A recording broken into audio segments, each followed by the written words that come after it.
जय गुरुदेव। भगवान की असीम कृपा से यह संपूर्ण नक्षत्र मंडल, देव मंडल और यह संपूर्ण ब्रह्मांड मानो भगवान की इच्छा से ही चलायमान है। यह सारा जगत भगवदीय इच्छा का ही अनुकरण कर रहा है। प्रत्येक मनमानस में वह दैवीय शक्ति ही भिन्न भिन्न रूप से प्रकट हो रही है। सभी के अंतःकरण में आनंद, उल्लास, उत्फुल्लता और प्रसन्नता सदा रहे, इस निमित्त कुछ महत्वपूर्ण दिवस होते हैं जिन दिवसों में अगर हम सावधान रहते हैं, पूजा आराधना, शक्ति संचय करते हैं, तप करते हैं, तो हमारा जीवन शक्ति से भर जाता है। हमारे जीवन में आह्लाद और अनंत आनंद अवतरित होने लगता है। उसी तरह संपूर्ण ब्रह्मांड में 9 दिन की नवरात्रियां वर्ष में 2 बार विशेष रूप से होती हैं। 2 बार गुप्त होती हैं और 2 बार वे प्रकट रूप से मनाई जाती हैं। गुप्त नवरात्रि में गुप्त समाराधना की जाती है, एकांतिक आराधना होती है, लेकिन 2 नवरात्रियों में व्यक्ति प्रकट रूप से, सार्वजनिक रूप से, उत्सव और उल्लास के साथ सब मिलकर के तप करते हैं। उसमें प्रथम दिवस में मां भगवती शैलपुत्री की आराधना होती है और द्वितीय दिवस में मां भगवती ब्रह्मचारिणी की आराधना होती है। आज हम लोग मां भगवती ब्रह्मचारिणी के दिव्य स्वरूप का ध्यान करेंगे, उनकी चर्चा करेंगे, उनके तप, तेज और ओज का चिंतन करेंगे, जिससे हमारे जीवन में वह ब्रह्म तेज आ जाए। ब्रह्मचारिणी शब्द से ही यह अर्थ द्योतित होता है कि जो अनंतता है, जो ब्राह्मी चेतना है, जो व्यापक सत्ता है, और उस व्यापक सत्ता, उस अनंत सत्ता का चिंतन करते हुए जो उसमें विचरण करे, जो उसका चिंतन करे, उसके जीवन में वो अपने आप अवतरित हो जाती है। हम ब्रह्म का चिंतन करने लगे तो हम ब्रह्मचारी हो जाते हैं। और मां भगवती ब्रह्मचारिणी जो तप का प्रतीक हैं, जो त्याग का प्रतीक हैं, श्वेत वस्त्र धारिणी मां भगवती ब्रह्मचारिणी का चिंतन करने वाले व्यक्ति के जीवन में तप अपने आप प्रगल्भ हो उठता है। जब हम सहस्रार चक्र से लेकर विभिन्न शरीर के चक्रों का शोधन करने लगते हैं, तब हमारे मूल में वो अनहद नाद ही तरंगित होता है। स्वाधिष्ठान चक्र की अधिष्ठात्री देवी ब्रह्मचारिणी होती हैं। तात्पर्य यह है कि ब्रह्मचारिणी देवी अगर प्रसन्न हो जाए तो स्वाधिष्ठान चक्र चैतन्य हो जाता है। सभी देवियों के अपने अपने स्थान हैं। कोई मणिपुर चक्र की देवी हैं, कोई सहस्रार चक्र की देवी हैं, लेकिन स्वाधिष्ठान चक्र को चैतन्य करने के लिए मां भगवती ब्रह्मचारिणी का चिंतन करना चाहिए। ये श्वेत वस्त्र धारण की हुई हैं, प्रसन्न वदन हैं, उनके शरीर में केश लंबे लंबे हैं और उनका सुंदर स्वरूप, जिसमें दाहिने हाथ में सुंदर जप माला शोभित हो रही है और बाएं हाथ में कमंडल है, अर्थात मां भगवती जप करती रहती हैं। उनका जो दाहिना हाथ है वो निरंतर जप करता रहता है, अर्थात दैवीय सत्ता का स्मरण करता रहता है। जो सिद्धियां हैं, जो सामर्थ्य है, वो बाएं हाथ के कमंडलू में रहता है। कमंडलू अर्थात वह मंडल जिसमें हम अपनी शक्तियों का संचय करते हैं, जिसमें समाधान निहित है, उसे कमंडल कहते हैं। वो बाएं हाथ में है, अर्थात प्रधानता दाएं हाथ की उस जप मुद्रा को दी गई है। जब जीव जप करता है, इस शरीर से हम दैवीय चिंतन आराधन करते हैं, तो हमारी कल्पनाएं साकार हो उठती हैं, हमारे जीवन में भगवदीय तत्व चैतन्य हो जाता है और मां भगवती का प्रासादिक स्वरूप, उनका दर्शन और ज्ञान हमको प्राप्त होने लगता है। मां भगवती का चिंतन कैसे करना है? देवी प्रसीदतु, मां भगवती को प्रसन्न करने के लिए बार बार हाथ जोड़ करके उनका दिव्य श्लोक गुंजायमान करना है। उन्हें प्रसन्न करने के लिए वो श्लोक कहना है, उन्हें प्रसन्न करना है, आनंदित करना है। दधाना कर पद्माभ्याम अक्षमाला कमंडलो देवी प्रसीदतु मयि ब्रह्मचारिण्यनुत्तमा। हे मां ब्रह्मचारिणी, आप प्रसन्न हो जाएं, और आपके प्रसन्न होते ही कुंडलिनी जागरण हो जाता है, व्यक्ति का तप सिद्ध हो जाता है। तप उसको कहते हैं जब व्यक्ति अपने शरीर के और मन के संतुलन के साथ त्याग भाव में भी रस का अनुभव करने लगता है, अर्थात उसके लिए संग्रह और भौतिकता का मूल्य उसकी निजी आनंद की सत्ता से कम रहता है, अर्थात व्यक्ति अपने आनंद पर ही केंद्रित रहता है, सहज रहता है, स्वाभाविक रहता है। उसका अंतःकरण किसी भौतिक वस्तु की अपेक्षा नहीं रखता, उसका मन सहज ही प्रसन्न रहता है, अर्थात इंद्रिय गम्य सुखों के निमित्त वो व्याकुल नहीं होता। वो स्व के भाव में रहने के कारण अपने स्वभाव में परिपूर्णता का अनुभव करता है, वह तप कहलाता है। मां भगवती ब्रह्मचारिणी तप की देवी हैं, अर्थात जो जहां जैसे और जिस तरह हैं, अगर हम तपः स्वाध्याय निरत रहते हैं तब हमारा तप पूर्ण होता है, वही तप अंततः परिणाम प्रदान करता है। त्याग ब्रह्मचारिणी देवी का दूसरा स्वरूप है, अर्थात संग्रह न करना। त्याग की भावना का अर्थ यह है कि हम अपने मन मानस में भी भौतिक वस्तुओं का संग्रह न करें। कई लोग अपने व्यावहारिक जीवन में तो नितांत सहज रहते हैं, उनमें संग्रह नहीं दिखाई देता, लेकिन मन के किसी कोने में वस्तुओं का चिंतन और उसे प्राप्ति की लालसा रहती है।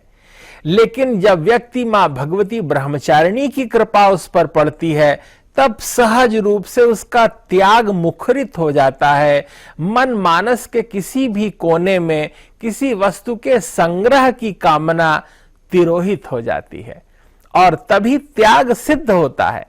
व्यक्ति के पास वस्तु न हो लेकिन वस्तु का ध्यान कर रहा हो तो वो त्याग नहीं है। अगर व्यक्ति के पास वस्तु हो और उसे वो छोड़ता हो तब वे भौतिक त्याग है, लेकिन जब मन से ही किसी चीज को विसार दिया जाए तभी वो वस्तुतः त्याग कहलाता है।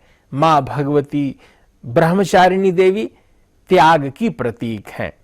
मां भगवती का श्वेत वस्त्र, उनके हाथ में कमंडलू और माला वैराग्य का द्योतक है, अर्थात हम अंतःकरण से राग से रहित हो जाएं। मोह सकल व्याधिन कर मूला, सभी व्याधियों का मूल मोह है और मोह के कारण ही मानसिक और शारीरिक रोग होते हैं। तो व्यक्ति के जीवन में जब वैराग्य घटित होगा, जब उसमें ये भाव जागृत और चैतन्य होने लगेगा कि हमें किसी के प्रति आसक्ति नहीं रखनी है, सभी को सहज रूप से लेना है। सिया राम मैं सब जग जानी, करहूं प्रणाम जोरि जुग पानी। प्रत्येक जीव के प्रति, प्रत्येक व्यक्ति के प्रति, मानवता के प्रति देवत्व का भाव रखकर इसी रूप में अगर हम संसार में व्यवहृत होते हैं तो हमारे जीवन में वस्तुतः वैराग्य घटित होता है। श्वेत वस्त्र उस वैराग्य का प्रतीक है। शांति का प्रतीक है, आनंद और उल्लास का प्रतीक है। सफेद रंग में ही तो सभी सातों रंग समाये हुए हैं, और चाहे जो रंग जितना भी व्यापक हो सकता है वो सफेद रंग में ही हो सकता है, अर्थात वो मौलिक रूप से उसमें व्यापकता है, सभी को समाहित करने का सामर्थ्य है। वो श्वेत वर्ण वो वैराग्य का प्रतीक है, वो स्नेह प्रेम का प्रतीक है, वो तितिक्षा का प्रतीक है, वो त्याग का प्रतीक है, वह दान का प्रतीक है। मां भगवती ब्रह्मचारिणी अपने सहज स्वरूप में स्मेरानंद प्रसन्न भाव से जो त्याग और दान की देवी हैं, उनमें वैराग्य भाव घटित होता है। जो भी जातक, जो भी व्यक्ति मां भगवती की उपासना करते हैं। मां भगवती का चौथा विशेष गुण है सदाचार, अर्थात व्यक्ति के वाणी से केवल सत्य ही निःसृत होना चाहिए, अशुद्ध शब्द नहीं निकलना चाहिए, कटु नहीं बोलना चाहिए। सदाचार अर्थात वह आचरण जो सद हो, श्रेष्ठ हो, सत्व प्रधान आचरण करने वाला ही सदाचारी कहलाता है। उसके सांसारिक लक्षण, व्यावहारिक लक्षण यह है कि व्यक्ति मृदुभाषी हो, उसकी वाणी कर्ण कटु न हो, उसके वस्त्र सौम्य हो, उसके हाव भाव में किसी की उपेक्षा न हो।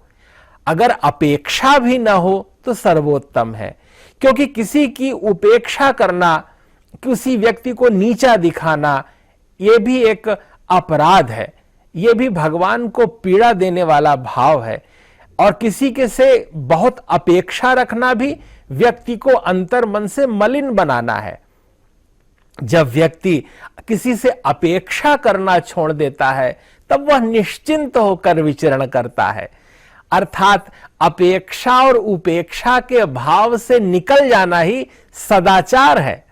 सदाचार करने वाला व्यक्ति प्रसन्न आत्मा रहता है, वो सदैव आनंद में, आह्लाद में रहता है, और उसकी जो चतुर्थ चेतना का स्तर है वो शुद्धि का स्तर है, जिसमें जागृत स्वप्न सुषुप्ति से आगे बढ़कर वो तुरीय भाव में आ जाता है। शिवम शांतम अद्वैतम चतुर्थम मन्यन्ते स आत्मा स विज्ञेयः। वो विज्ञेय, वो जानने वाला तत्व कौन है? वो हमारी आत्मा ही है। हमारी आत्मा में ही वो परमात्मा निहित है, और वहीं अयम आत्मा ब्रह्म, अहम ब्रह्मास्मि, तत्वमसि, प्रज्ञानम ब्रह्म, ये वेद वाक्य निहित होते हैं। और यही सदाचरण जब व्यक्ति के जीवन में मुखरित होने लगता है तो उसमें आनंद, आह्लाद, उत्फुल्लता, प्रसन्नता, समरसता, व्यापकता और अनंतता का भाव जागृत हो जाता है। मां भगवती ब्रह्मचारिणी कृपा की देवी हैं, और जो व्यक्ति सदाचारी होता है उसे मां भगवती ब्रह्मचारिणी की कृपा अवश्य ही प्राप्त होती है। मां भगवती का अगला गुण संयम है। प्रत्येक व्यक्ति के जीवन में अगर संयम है तो व्यक्ति प्रगति करेगा, अर्थात संयम उसे कहते हैं, वह वर्तुल को जान लेना, वो अपनी सीमा रेखा को पहचानना कि हमारा सामर्थ्य यहां तक है, हम यहां तक ही कोई चीज कर सकते हैं, इसे संयम कहते हैं। अधीरता का ना होना, व्याकुलता का ना होना, किसी वस्तु को प्राप्त करने के लिए चित्त का चांचल्य न होना, यह सब व्यक्ति के जीवन में गुणों के विकास के लिए परम आवश्यक तत्व है, जिसे संयम कहते हैं। मां भगवती ब्रह्मचारिणी की कृपा से जीव के अंदर संयम घटित होने लगता है, और जहां संयम घटित हो जाता है वो उससे निराशा चली जाती है, नैराश्य समाप्त हो जाता है, और उनका एक विशेष गुण सिद्धि वो जीव को प्राप्त होती है। अर्थात मां भगवती की उपासना करने वाले को, ब्रह्मचारिणी मैया की कृपा प्राप्त करने वाले व्यक्ति के जीवन में जो ये तत्व हैं विशेष रूप से चैतन्य हो जाते हैं, तप, त्याग, वैराग्य, सदाचार, संयम और सिद्धि। व्यक्ति मां भगवती ब्रह्मचारिणी की उपासना आराधना करते समय ब्राह्म मुहूर्त में उठे, नित्य नैमित्तिक कर्मों को संपन्न करके मां भगवती आसन शुद्धि करने के अनंतर माला से जप करे, दुर्गा सप्तशती का पाठ करे। या देवी सर्वभूतेषु मां ब्रह्मचारिणी रूपेण संस्थिता, नमस्तस्यै नमस्तस्यै नमस्तस्यै नमो नमः। इस तरह मां भगवती की आराधना करे, उपासना करे, उनका ध्यान करे। जब भगवान शिव शंकर की आराधना करते हुए मां पार्वती जी ने तप किया, संयम किया, जप किया, तब ही वो अंततः पूर्णता के फल स्वरूप में भगवान शिव को प्राप्त कर पाई। अर्थात ब्रह्मचारिणी कन्या वह होती है जिसका विवाह नहीं हुआ हो। अर्थात नवरात्रि के दूसरे दिन ऐसी किसी कन्या को जिसने मन में अगर किसी के वर का संकल्प किया है, इतना तक तो ठीक है, पर उसका विवाह नहीं होना चाहिए, उसको बुलाकर उसको भोजन कराएं, उसको दान और मान करें, तो विशेष रूप से ये फल कारक होता है। यह भी कहा गया है कि नवरात्रि में 1 वर्ष से लेकर 9 वर्ष तक की कन्याओं को बुलाकर भोजन कराना चाहिए, उनका मान करना चाहिए। पहले दिन 1 वर्ष की कन्या हो, दूसरे दिन दूसरे वर्ष की कन्या हो, और यह भी मान्यता है कि अविवाहित कन्या विशेष रूप से ब्रह्मचारिणी देवी की उपासना में इनका सम्मान करने से मां भगवती प्रसन्न होती हैं। क्योंकि दधाना कर पद्माभ्याम अक्षमाला कमंडलू देवी प्रसीदतु मयि ब्रह्मचारिण्यनुत्तमा। वो मां भगवती ब्रह्मचारिणी कृपा की वर्षा करते हुए संपूर्ण संसार में, लोक लोकोत्तर में, प्रत्येक व्यक्ति के मनमानस में, सभी की चित्त चेतना में एक स्थायी भाव कर लें। व्यक्ति के अंदर जप, तप, संयम, वैराग्य, सिद्धि इत्यादि दैवीय गुण उदित हो और मां भगवती की कृपा को प्राप्त हो, संपूर्ण विश्व में शांति हो, अलौकिक वातावरण का निर्माण हो। ऐसी मां भगवती ब्रह्मचारिणी जो पार्वती जी के रूप में शिव जी को पाने के लिए निरंतर तप करने लगी। शास्त्र कहते हैं हजारों वर्ष तक उन्होंने वृक्ष के नीचे कंदमूल, फल इत्यादि खा करके अपना जीवन व्यतीत किया। वे एक पूरे पत्ते ही लेने लगी थीं, फिर उन्होंने उन पत्तों को छोड़कर सूखे पत्तों को ग्रहण किया, और जब उन्होंने सूखे पत्ते भी खाने बंद कर दिए तब उनका नाम अपर्णा पड़ गया। और उन्होंने केवल जल पी करके ही जब तप करने लगी, और उसके बाद तो उन्होंने जल भी छोड़ दिया। जब वे वायु का भी अतिक्रमण करना चाहती थीं, वायु भी मानो अब स्वीकार नहीं कर रही थीं, तब ब्रह्मा जी ने, उस ब्राह्मी चेतना ने प्रकट होकर के उन्हें आशीष दिया कि आपको इच्छित वर प्राप्त होगा। इसलिए प्रत्येक वो कन्या जो श्रेष्ठ वर चाहती है, उसे भी मां भगवती ब्रह्मचारिणी की भांति अपनी साधना, तप, संयम, उपासना से इष्ट को प्रसन्न करना चाहिए। मां भगवती प्रसन्न हो जाती हैं, तब अनुकूल वर प्रदान करती हैं। हमारे जीवन की अनुकूलता, दैवीय अनुकूलता, सहजता और सौम्यता भगवदीय कृपा का फल है। और नवरात्रि में इसी भाव को चैतन्य करने के लिए दूसरे दिन मां भगवती ब्रह्मचारिणी की उपासना की जाती है। संपूर्ण विश्व का मंगल हो, सबकी मनोकामनाएं पूर्ण हो और सत्व का विस्तार हो। इसी भावना के साथ सभी के प्रति सद्भाव रखते हुए जय गुरुदेव, जय महर्षि।